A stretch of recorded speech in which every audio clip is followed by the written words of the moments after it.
Nah, sekarang saya akan masuk langsung pada Quran surat Maryam. Ya.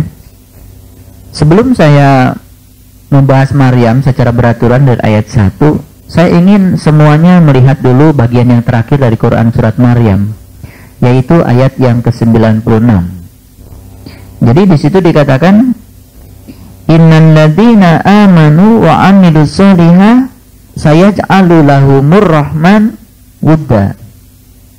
Di sini Allah menyatakan sesungguhnya orang-orang yang beriman, kemudian dia itu menjalankan amal soleh, ya, kelak Allah yang Maha Pemurah akan menanamkan dalam diri mereka itu rasa kasih sayang.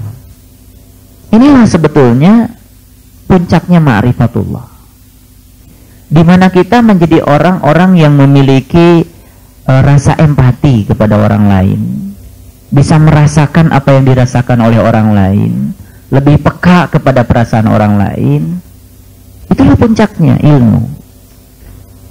Dan untuk bisa mendapatkan itu, kuncinya cuma dua, iman dan amal saleh. Jadi orang-orang yang iman, kemudian dia itu menjalankan amal saleh dengan baik, sesuai dengan yang dianjurkan oleh guru, ya, dengan tekun, maka yang akan muncul pada dirinya itu adalah Allah akan menanamkan rasa kasih sayang. Jadi sungguh sangat aneh kalau orang sudah belajar ilmu makrifat, malah di dalam dirinya timbul kebencian. Sungguh aneh kalau orang sudah belajar ma'rifatullah, yang katanya sudah berteman dengan Tuhan yang Maha Pengasih dan Maha Penyayang, tapi malah justru di dalam dirinya masih ada perasaan hasud dan kebencian. Kalau menurut saya, inilah sebutnya kegagalan mereka memahami ma'rifatullah. Kegagalan dia untuk mengundang Allah ke dalam dirinya. Dia tidak sukses mengundang Allah ke dalam dirinya. Dia tidak sukses berdoa. Kenapa tidak sukses berdoa? Ada 10 penyebab seseorang itu tidak sukses berdoa. Bukan doa dalam pengertian kita mengatur Tuhan sehingga Tuhan mengikuti keinginan kita, tapi doa dalam pengertian kita berhasil mengundang Allah ke dalam diri kita sehingga kita dalam tanda kutip menjadi Tuhan. Jadi kalau Tuhan pengasih dan penyayang, nah sifat pengasih dan penyayang itu mewujud menjadi ada di dalam diri kita, sehingga kita menjadi kepanjangan tangan untuk menyampaikan kasih sayangnya Tuhan. Kenapa kita gagal mengundang Tuhan? Satu, kegagalan kita diakibatkan oleh kita selalu mengakui bahwa Tuhan kita Allah, tapi kita tidak sepenuh hati menunaikan hak-haknya Allah. Apa itu haknya Allah? Tentu saja banyak. Haknya Allah adalah beliau itu memang punya hak untuk memiliki segalanya.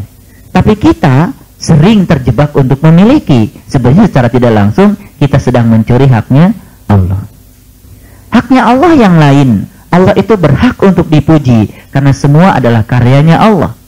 Tapi kita kadang-kadang suka juga keinginan untuk mendapatkan sanjungan dan pujian. Di situ kita sedang mencuri haknya Allah. Kita kadang-kadang merasa berjasa, padahal kita tidak punya jasa apa-apa. Kita digunakan oleh Allah kok. Apa sih jasa kita?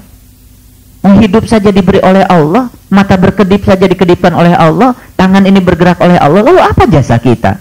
Tidak ada orang yang berjasa. Yang berjasa ya cuma Allah. Kalau tidak berjasa ya kita tidak perlu ingin mendapatkan pengakuan dari siapapun. Ketika ada sir ingin mendapat pengakuan, itu kita sudah mencuri haknya Allah. Yang kedua, ya, kegagalan mengundang Allah karena kita berulang-ulang mengucapkan bahwa kita berpedomankan pada Al-Quran, tapi kita tidak hidup sesuai dengan Al-Quran sebenarnya. Berapa banyak sih di antara kita, mohon maaf ya, yang sudah bisa mengamalkan Al-Quran? Tidak usah 30 juz, ya, beberapa ayat saja.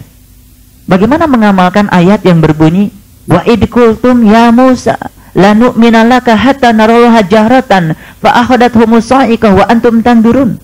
Hai Musa, sungguh aku tak akan beriman pada Tuhanmu sebelum aku bisa melihat Tuhanmu dengan terang. Berapa banyak orang yang mengamalkan ayat itu? Berapa banyak? Ada nggak orang yang mengatakan, Hai Muhammad, bagaimana aku bisa iman pada Tuhanmu kalau engkau boleh melihatnya, sementara aku tidak boleh melihatnya? Ada nggak yang seperti itu? Berapa banyak? Jarang. Ayat itu tidak diamalkan. Tapi semua kita kalau ditanya apa pedomanmu, pasti jawabannya adalah Al-Quran. Subhanallah. Nanti kita akan lihat di dalam Quran surat Maryam. Yang ketiga, kegagalan kita mengundang Allah karena kita mengaku sebagai umatnya Rasulullah Muhammad SAW, tapi kita tidak mengikuti sunnahnya. Apa sih sunnahnya Nabi? Terlalu luas yang kita bicarakan selama ini. Sunnahnya Nabi adalah cara makannya, sunnahnya Nabi adalah cara tidurnya, sunnahnya Nabi adalah cara berpakaiannya, sunnahnya Nabi adalah cara berjenggotnya. Bukan. Sunnahnya Nabi itu cuma satu. Di Quran surat Al-Ahzab ayat 21, Allah menyatakan, laqad kana lakum fi Rasulillah uswatun hasanah liman kana yarjullah wal yaumal akhir wa zakarallaha katsir. Dan sesungguhnya pada diri Rasulullah itu terdapat suri tauladan yang sangat sempurna. Tentang apa? Liman kana yarjullah, tentang cara menemui Tuhan. Itu yang disebut dengan sunnah. Sunnah itu dibatasi dalam Quran surat Al-Ahzab hanya pada cara menemui Tuhan. Bagian-bagian yang lain Rasul sudah membuka keran kebebasan. Antum a'lamu bi umuri dunyakum. Zaman Rasul mungkin belum ada sendok. Zaman Rasul ya makan tidak seperti sekarang. Peradaban sekarang pakai pisau, pakai sendok. Ya sudah, itu antum a'lamu bi umuri dunyakum. Anda lebih tahu urusan peradaban. Jadi urusan peradaban kita nggak usah mundur ke belakang. Tapi tentang cara menemui Allah sejak zaman Nabi Adam sampai kapanpun cuma satu. Karena Shiratal Mustaqim cuma satu. Itu tidak usah ada modifikasi, tidak usah ada modernisasi, karena itu memang itu adanya. Yang lain silahkan. Jilbab mau pakai pita berapa di kepala kita terserah, silahkan. Ya, silahkan dimodifikasi. Bagaimana enaknya, bagaimana bagusnya. Tidak ada larangan. Silahkan. Yang penting kita harus tahu simbolnya jilbab itu. Silahkan mau kayak apa terserah. Ya, baik. Yang keempat, kegagalan kita mengundang Allah karena kita selalu menyatakan dalam lisan kita bahwa setan adalah musuh kita. Tapi kita bersahabat dengan dia. Kemudian yang kelima, ya, kegagalan kita mengundang Allah karena kita terlalu yakin kalau kita ini adalah ahli surga. Tapi perilaku kita tidak ada seperti cerminan ahli surga. Wahurun ain ka'amsalil lu'lu'il maknun jazaa'an bima kanu ya'malun la yasma'una fiha lagwa wala ta'sima illa qilan salaman salama. Salah satu ciri ahli surga yang dinyatakan dalam Al-Quran, tidak ada yang keluar dari lisannya kecuali ucapan damai dan mendamaikan.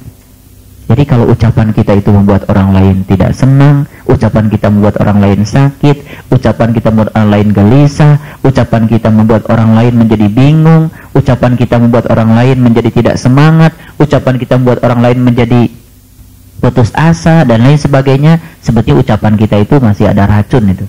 Dan racun itu bukan ucapannya ahli surga, tapi itu ucapannya ahli neraka. Baik, yang keenam, kita menyatakan bukan ahli neraka, tapi justru perilaku kita lebih banyak cerminan dari ahli neraka. Yang ketujuh, kegagalan kita mengundang Allah disebabkan kita sangat peduli kepada kesalahan orang lain, tapi kita tidak peduli pada kesalahan sendiri. Terlalu sibuk waktu kita untuk menata dan melihat kesalahan orang lain, tapi tidak sibuk menata diri sendiri. Dan yang ke-8, kita telah diberi begitu banyak nikmat oleh Allah, tapi sedikit sekali rasa syukur kita kepada Allah. Yang ke-9, kita yakin kalau mati adalah suatu kepastian, tapi kita tidak berupaya untuk menyiapkannya. Berapa banyak orang yang belajar mati sebelum mati? Berapa banyak? Sedikit sekali. Ya, semoga kita termasuk yang sedikit. Yang 10, yang terakhir, kenapa kita gagal mengundang Allah? Karena kita berulang-ulang mengantarkan jenazah ke kuburan, tapi kita tidak pernah mendapatkan hikmah sedikit pun dari perjalanan kita itu. No, tidak dapat mengambil hikmah. Baik itu direnungkan semuanya. Dari yang 10 ini bagian mana yang cocok dengan kita, bagaimana yang sudah kita lalui. Silakan direnungi sendiri. Kembali pada Quran surat Maryam ayat 96. Sesungguhnya orang-orang yang beriman dan beramal saleh, kelak Allah akan, yang Maha Pemurah, akan menanamkan dalam hati mereka rasa kasih sayang. Subhanallah. Mudah-mudahan kita termasuk yang dikehendaki Allah untuk disemaikan rasa kasih sayang pada diri kita, sehingga kita menjadi orang-orang yang juga bisa menggelindingkan kasih sayang, sehingga siapapun orang yang datang kepada kita merindukan kehadiran kita.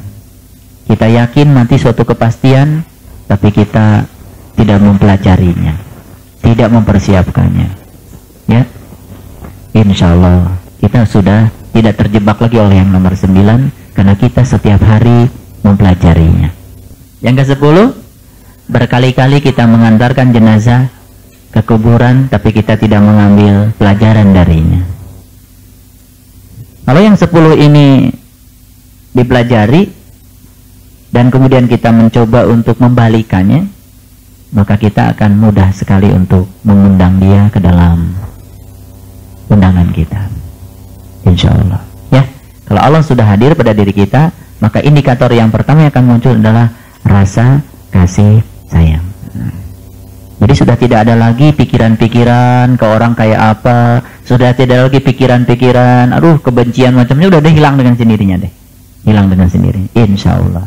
Ya, itu. Makanya yang muncul itu adalah persahabatan sejati, di mana kita satu dengan yang lain merasa sebagai saudara.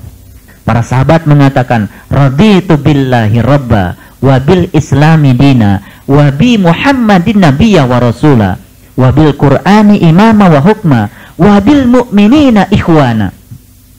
Jadi ada statement yang menyatakan wa bil mu'minina ikhwana. Jadi sesama orang yang beriman itu adalah saudara. Iman tidak identik dengan agama.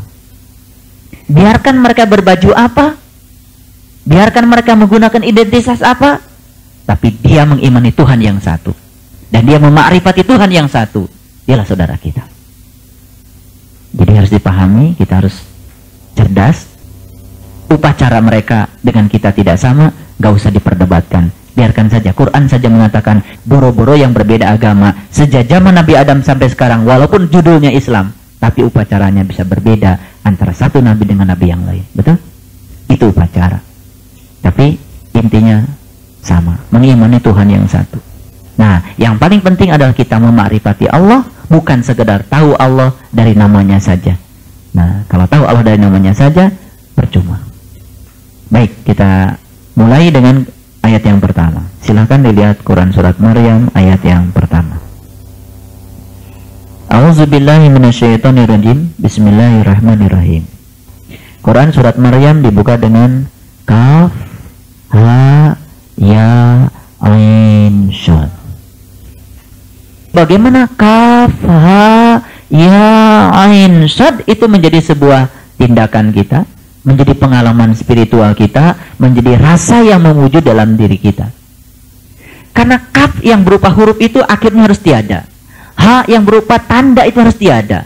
Ya yang berupa simbol itu harus tiada. Semua simbol-simbol harus tiada, harus mewujud menjadi sebuah pengalaman rasa di dalam diri kita.